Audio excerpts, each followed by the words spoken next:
Si Venus Ra, sinagot na po ang isyung sinabotahe daw niya ang costume ni Miss Australia. Watch this.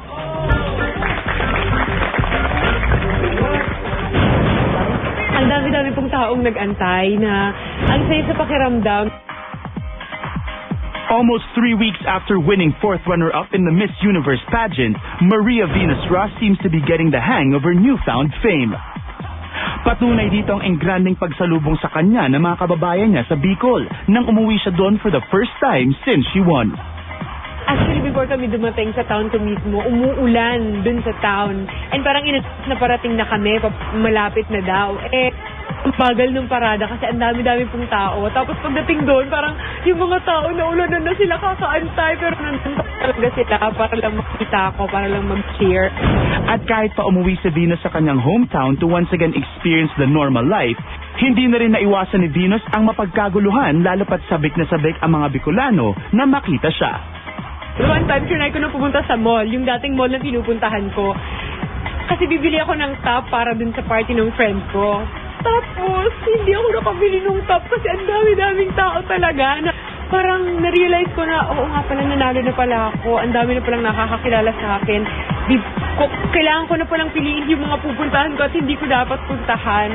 Although it's overwhelming na parang ang sarap sa pakiramdam na kilala ka nila.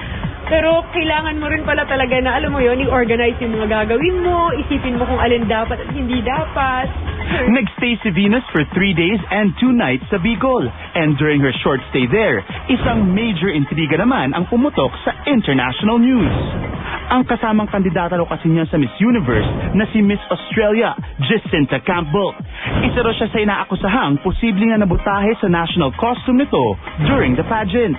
Ayon sa article na lumabas, may naglagay daw kasi ng mga pin sa costume ni Miss Australia during the pageant na ikinagalos daw nito.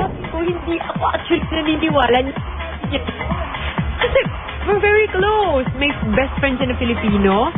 Roommates kami sa LA.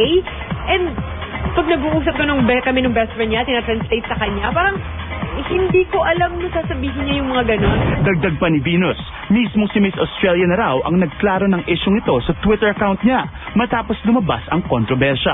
And in fact, nag-message siya sa Twitter, sabi niya parang everything, parang hindi daw totoo yung mga lumalabas sa news na sinabi niya na it was Philippines and Mexico.